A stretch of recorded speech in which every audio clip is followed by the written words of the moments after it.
Welcome back to Awesome People Talking. I'm Braden Carlisle. I am your host. This week we have an amazing guest. At just 19, he's been on TV, performed hundreds of shows across the country, is the recipient of over a dozen international awards and honors, and is a published author. Please welcome Benjamin Zabin. Thank you so much, Ben, for coming on the podcast. And just to start, I want to ask you the question that every magician kind of gets asked probably like a million times. How did you get started in magic? How did I get started in magic? Pretty much the same story as a ton of others. I got that magic set for Hanukkah, and that just kicked it off. I wasn't really good at anything else, so just kept on doing magic. And here I am, still not really good at anything else, so I'm still doing the magic tricks. Well, that's how I'm doing, so. Good stuff. Amazing. Yeah, I got that magic set a while ago, and now I'm doing mediocre magic. There we go. Yeah. And so after practicing magic and doing that magic set for a while, and you've probably performed other things, or have you stuck to just that magic set? I've performed other things since then. Yeah. After the magic set. Had to ask. Yeah.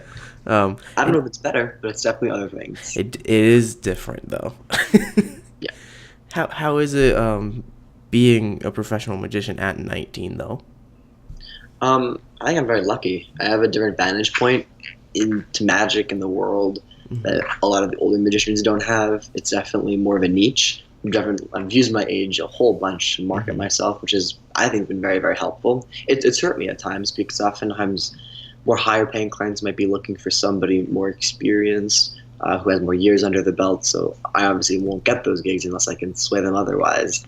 But for the most part, it's been really, really amazing. And I found that older magicians are incredibly giving. Everybody wants to help the young guys. And so I've been really, really lucky to have a really great support and mentorship system among a ton of other older magicians, which has been really, really nice.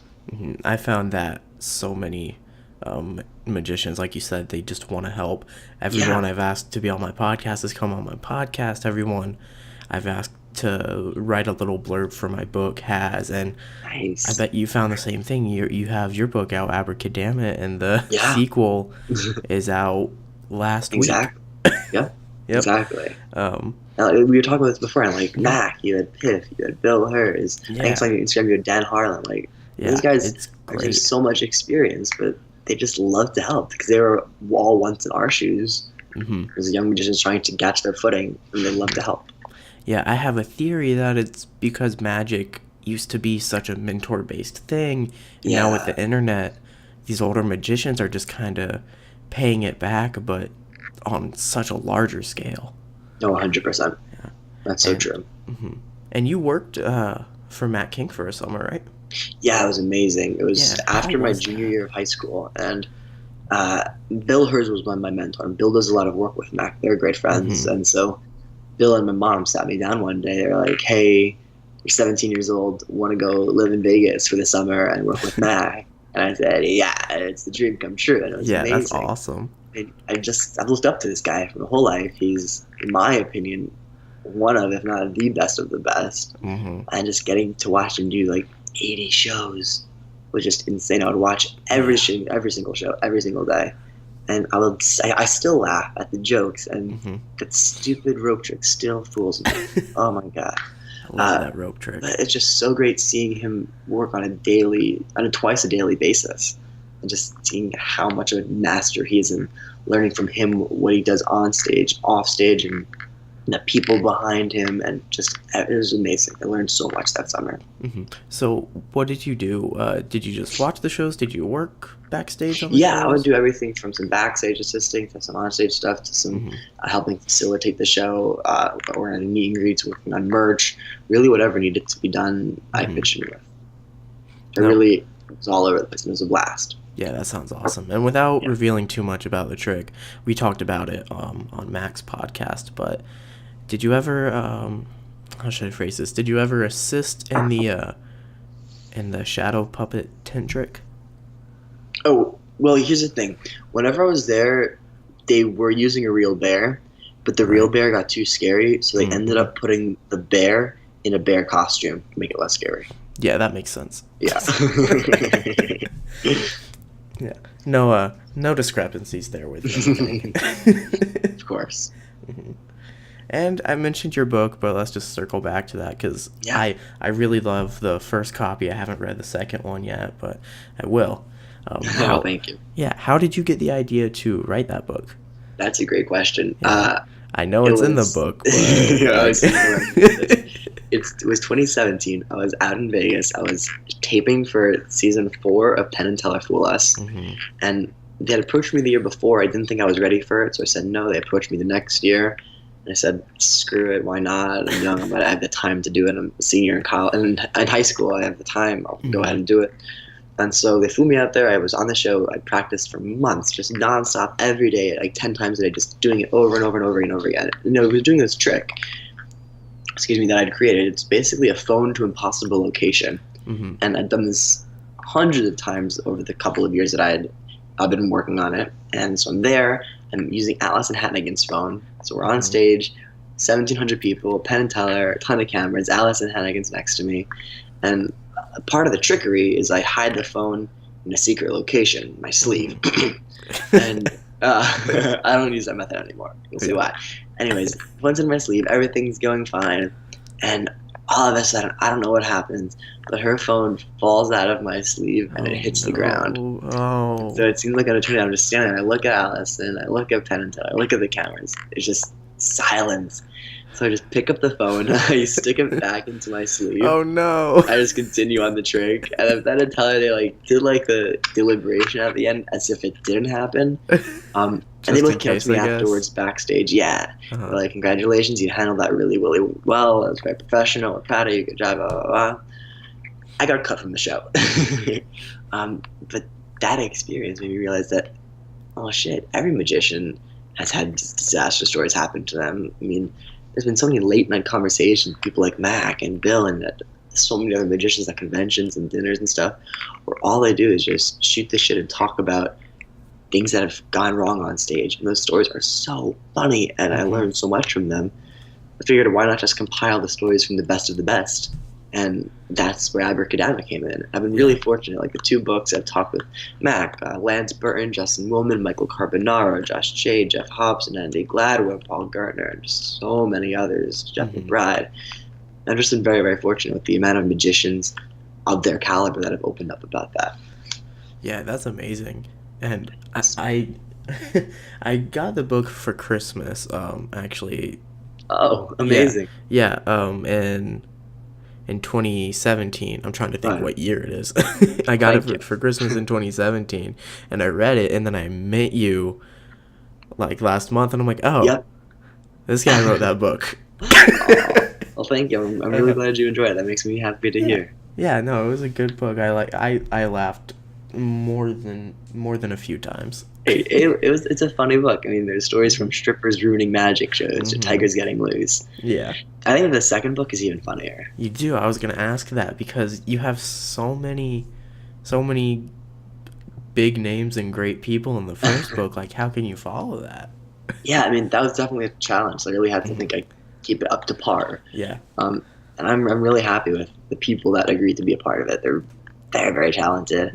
They're just hysterical. I mean, there's a story about a magician just tripping on some drugs. Oh man, it's so funny. Yep. Don't say who. That's gonna be. I won't say. That's gonna be the hook. Exactly. My favorite story, I won't say who, is this dude. He's doing a magic show, and an audience member literally dies in the front row, and nobody knows he's dead until after the show. It's a great story. Not for the guy, but would not have expected that. Okay, wow. Wow, now I'm stuck on that. How do you even deal with that? Buy the book to find out. AbracaDAMMITbook.com. Nice tie-in. Thank you.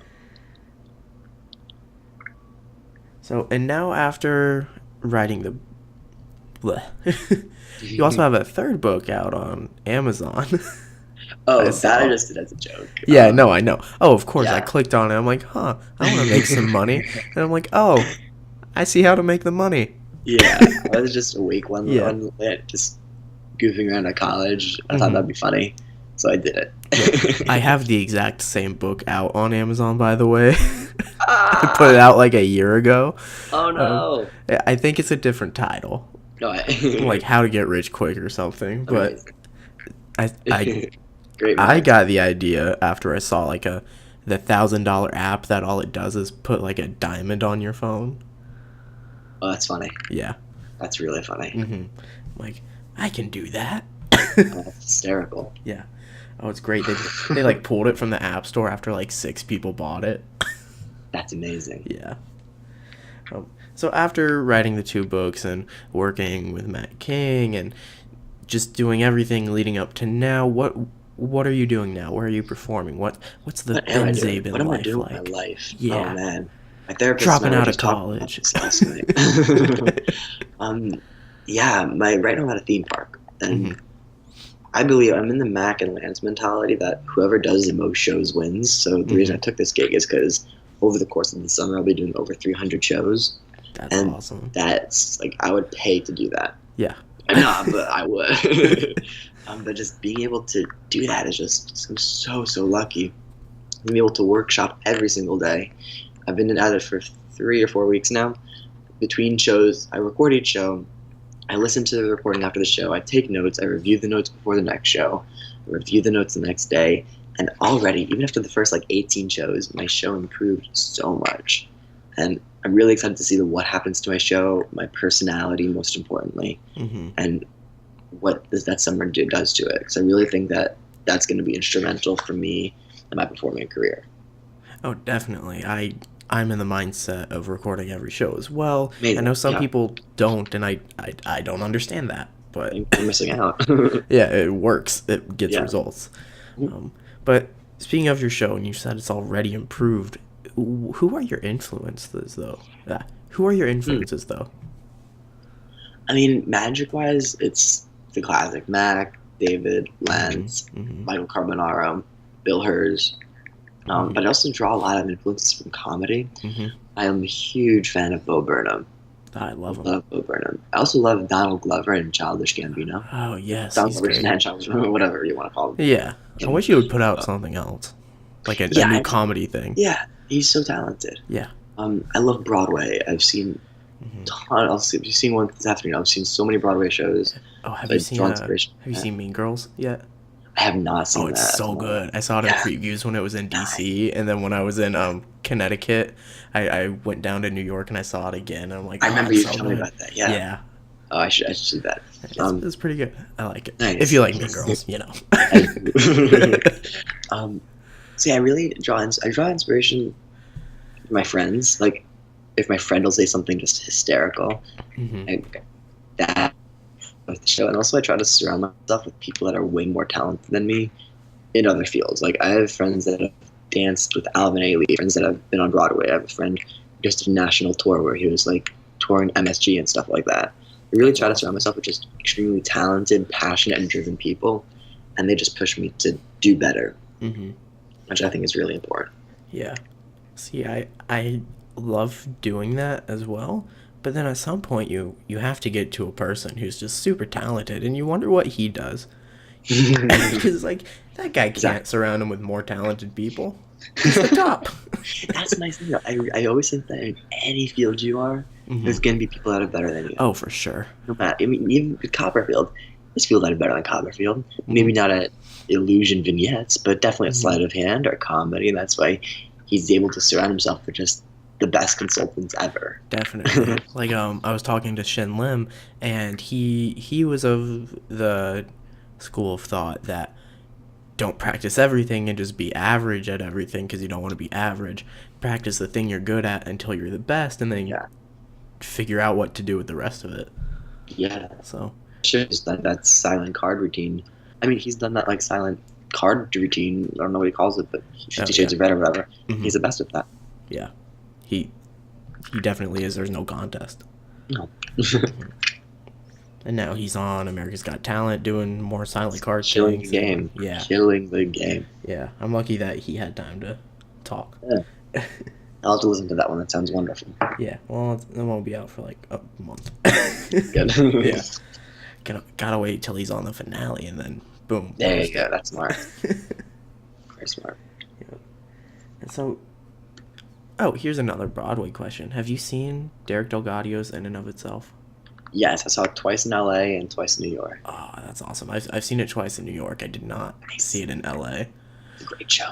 Yeah, I was there too when it was in LA, but like this is before I've been into magic my whole life, but I only like got into magic like 2 years ago. Right. And my stepdad was working with Bill Hers, and Bill's like, "Oh, there's this great show this my friend Derek's putting on, and it's called In and of Itself. It's a magic show that's not a magic show."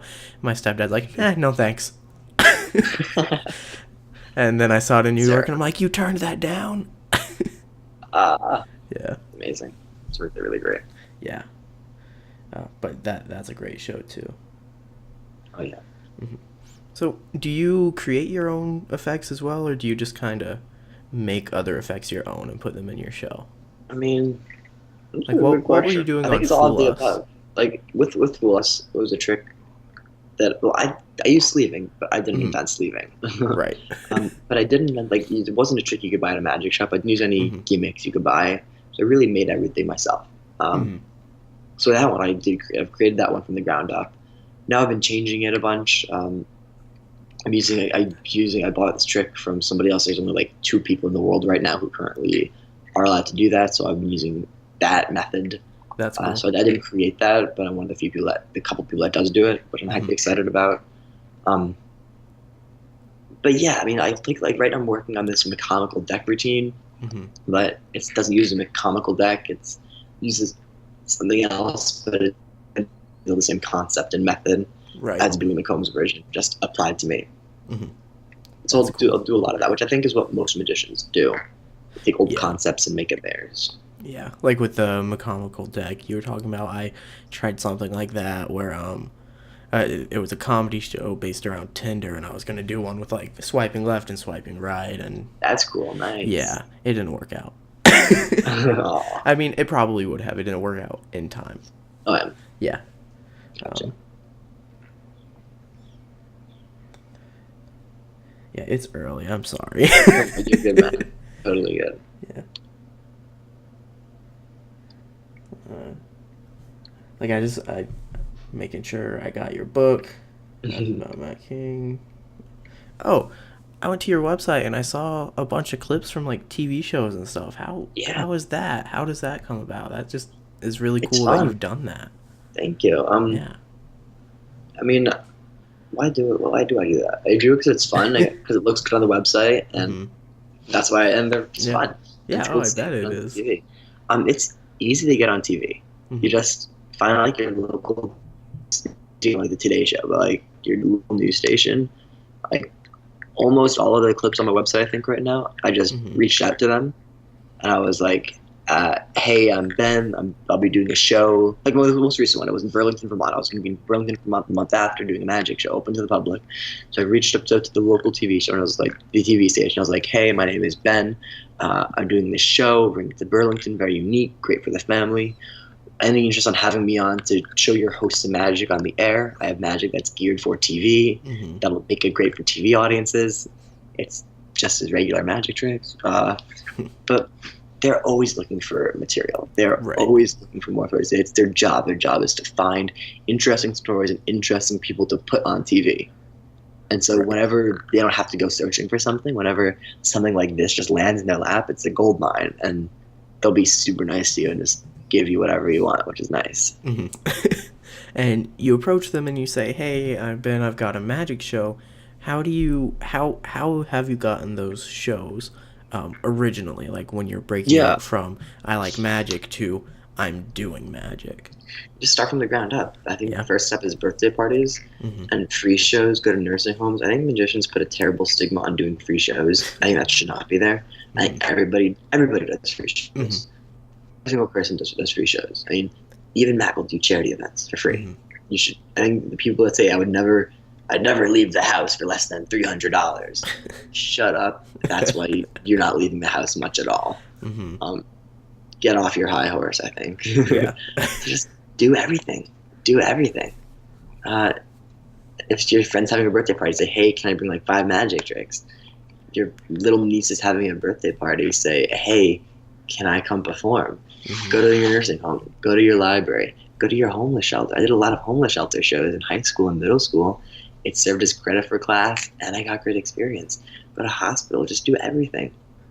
Yeah, that's awesome. Then the rest will just fall into place. And so then, so is it more you contacting venues now, or is it like venues contacting you? Like how? It's both. I do a lot of small theaters now, so I'll reach out to the venues, and then we'll go from there.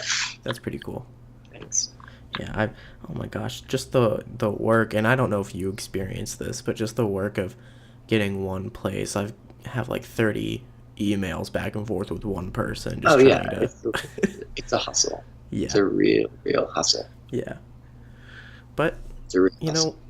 Then when you get to do a show and you get paid for it, and it's really fun. And honestly, I feel like it's like, wait, you're paying me to do magic on your stage? I feel like I'm scamming them, you know? Exactly.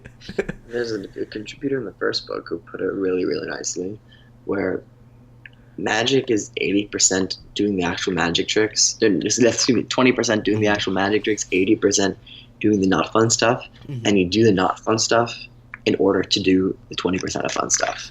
Yeah. I'm lucky. I like the 80%. I love the business side. I love the hustle.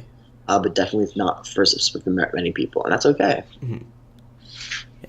I wouldn't say I personally love it, but I don't mind it. Like, I'll do it because the 20% is like, it's so fun. Right. Oh, yeah.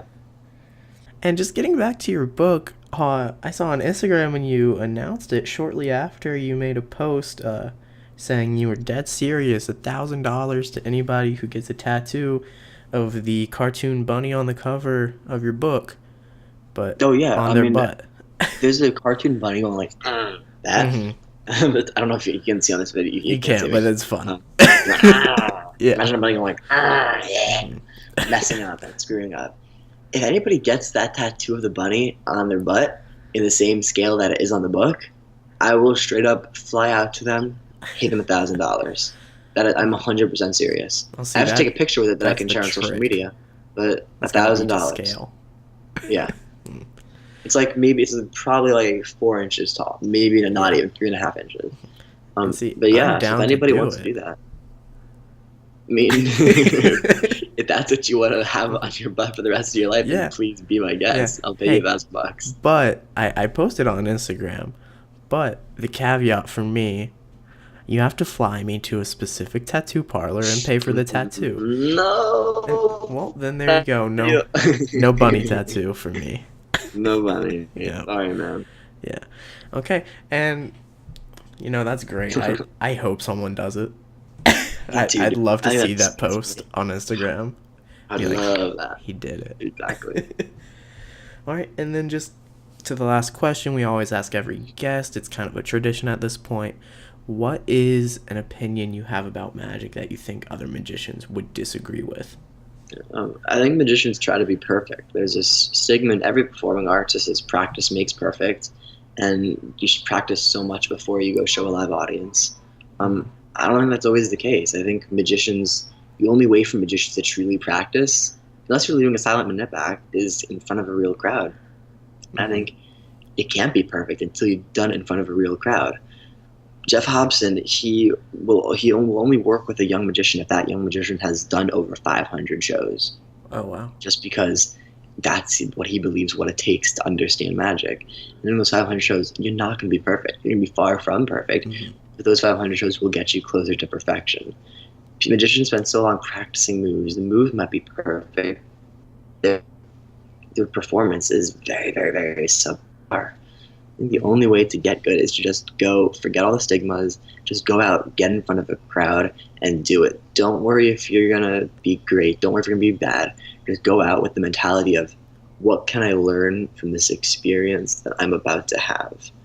There's this quote that I opened up both books with, and that is, the quest for perfection hinders us from becoming better magicians, performers, and people. And I think that quest for perfection is very detrimental to us in so many aspects of our lives, both in our interactions with our tricks, our interactions with our audiences, and our interactions with the people in our lives. And so you think just too much practice doesn't make perfect, basically. I think practicing it Or in the your wrong room way. is 10% of the practicing. I think the other 90% of practicing is just going out for a real audience and doing it. Everybody needs a place to be bad. I mean, Jay Leno still does small comedy clubs to try out new material and a place to be bad. See all these famous comedians in New York go try out their new comedy in Greenwich Village bars. I mean, everybody needs a place to be bad, and that's very, very important. To have that place where real people, not your parents, not your friends, real live stranger audiences, just to be bad at. Yep.